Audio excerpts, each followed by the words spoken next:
Don Peoples, Deadbolt. Let's talk about it. And yeah, we definitely about to talk about it. So obviously, man, if you living on the East Coast or you living in the southeastern region of the United States, or just, you know, what's been going on worldwide, but especially right here, we just gonna talk about in the United States. A lot of us, man, been kind of short on gas, I should say lately.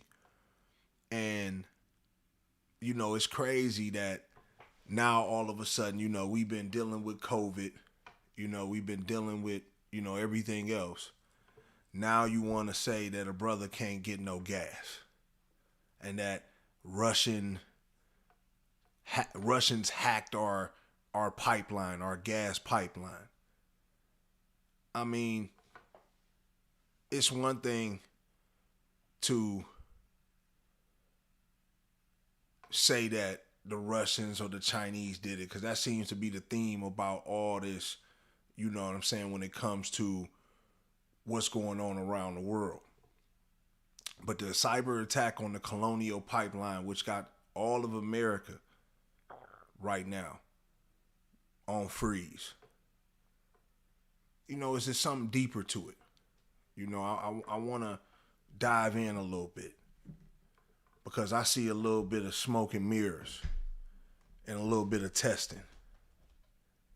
Now, obviously, it's affecting everywhere from Maryland, New Jersey, North Carolina, South Carolina, Georgia, Alabama, Mississippi. I mean, the list goes on. Obviously, all the way down to Houston. And, it's a situation to where, this is affecting a lot of people. A lot of people. It's a lot of people who have a lot of uncertainty at this time about what's going on.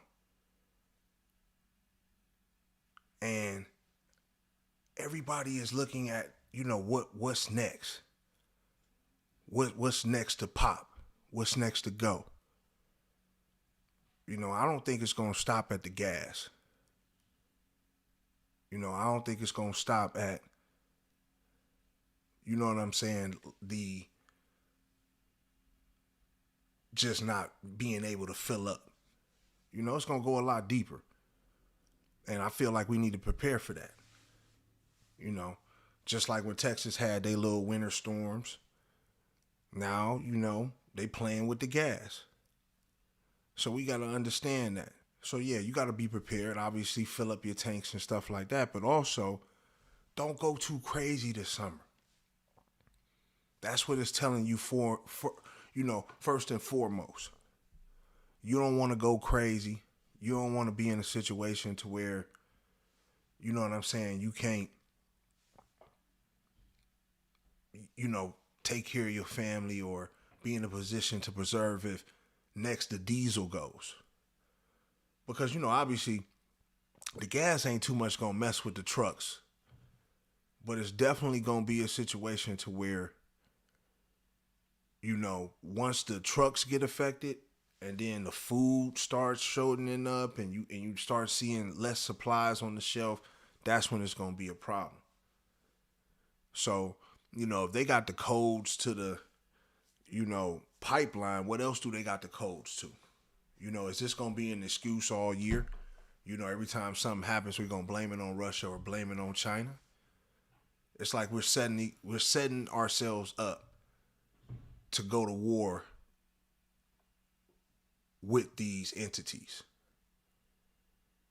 And this is something that we don't want to do. We don't want to have a situation to where we're baited into a war because we've been told that, Russia's messing with our gas or our electricity or, you know what I'm saying? Because this shit going on worldwide. I mean, if you check down in, Mexico, Venezuela, all these places, everybody's short on gas. People are stacking up trying to get gas. And it's like, what are you supposed to do? Obviously, gas is not good for the world. We get that. Is this a ploy to get everybody ready for electrical cars? We got Elon Musk, trying to take over the world and get us to Mars. So I know with him being behind the whole electrical movement, you feel me? I mean, once it becomes an issue and we, start having gas shortages, it's going to make more people want to lean towards, maybe I need to get an electrical car, or one that goes both, has both options. Because the ones that have both options, they ain't missing a beat. You know what I'm saying? So we got to look at that too. And that's all over the world. In the third world countries, they can't afford electric cars. So they're going to be walking. Because, they rely on their motor, their motor conchos, scooters, all that. You know what I'm saying? Taxis. They need their gasolina. So when you don't see no gas in these spots and stuff like that, people are going to start getting restless. We got pictures and video coming out of people, just lining up, on the side of the roads, in drones, trying to fill up tankers of gasoline to try to stack it up because, fearing the worst. Even though they only said it'll last a few days, people stacking up like it's going to last 10 to 20, So I think that's the scary part. But I think it's people, man, we can't let every time they hit a switch, we jumping all over the place, or we feel like, oh, we got to panic and we got to step on each other and stuff like that. We got to remain calm and understand that the storm is just beginning, and know that the coronavirus was just the start of it. Now as the vaccine is being distributed all across the country, we got a lot to deal with, people. It's a lot of stuff that's about to come out and show us ugly face. It ain't just about to be about the gasoline. But you see, every time they take one fraction of what we depend on and they tweak it a little bit, just a little bit. Because you can get gas still. It's not like it's all gone, right? But it's just like they tweak something just a little bit. Then they got they got everybody going crazy. Everybody doing the stupidest of stuff. I'm seeing people, with trash bags full of gas. I'm seeing people, filling up multiple gas tankers. You know what I'm saying? Just being super greedy. Like I said, like they're preparing for no tomorrow. So all this shows the controller is, okay, yeah, we see what they rely on. And then it also shows how vulnerable we are as a society and as a people, and how much we truly love each other in a time of need, where, you got people literally pulling guns on people right now and doing all type of stuff just for some gasoline.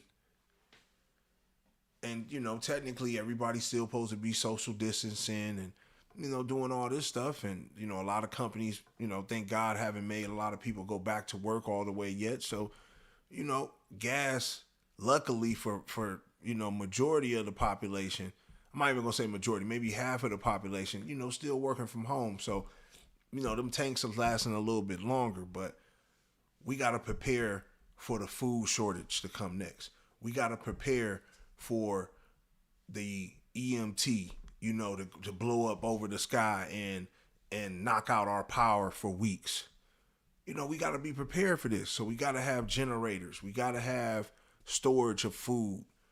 We got to have gasoline, I guess. Like I said, we got people with trash bags. We got people filling up barrels. We got people just doing all type of crazy stuff. So you need reserves of everything right now. And with them just pumping money into the economy, right now, before the inflation go through the roof, y'all need to stack up. Use that bread, man. Put a couple dollars to the side. Stack up on everything that you need. Get with like-minded people that's in your communities, that's in your city, through the social media sites. And see if y'all can come together and build a bunker or build some type of safe ground, because that's what they doing. They're preparing for the Greenland. I suggest y'all check that movie out, man. I might do a little topic on that, man, even though it's a little bit, probably like a year old now or so, but, it just shows how they're going to do society when it's all said and done. They're going to keep some ordinary people. You know what I'm saying? They're going to keep some regular Joes, some people that are, actually, builders and barbers. They're going to keep certain people. They're just going to weed out the rest. And it's going to be, I think, very cutthroat at the end when they pull the button on this shit. Like when they open up the curtains and the curtains is all open, it's really going to be something to where you can look and be like, yo, I felt it coming the whole time. Well, you should have reacted. So when you go around and you see places saying, sorry, no gas, next is going to be, sorry, we have no food. And then it's going to be, sorry, we have no lights. And then it's going to be, sorry, we have no shelter. So we got to understand and not get comfortable with the free money that's going out here. I know a lot of y'all getting them PPPs. Just chill, man, and use some of that bread to stack up and build you an infrastructure. That's what you need to do. Because right now, we out here partying and bullshitting, and we really not seeing the overall what is to come next. Because what's the next thing? It's definitely not the gas, people. So y'all tell me what y'all think, man. Is a gas shortage just the beginning? Do y'all feel like this is just a blip in the road? We ain't got nothing to worry about. It's going to be all parties, blunts, bottles for the rest of the summer. Let me know what y'all think, man. Get in the comment box, like, share. I want y'all to, get behind this channel, man. Y'all know what it is, man. It's your boy Don Peoples, Deadbolt. Gone.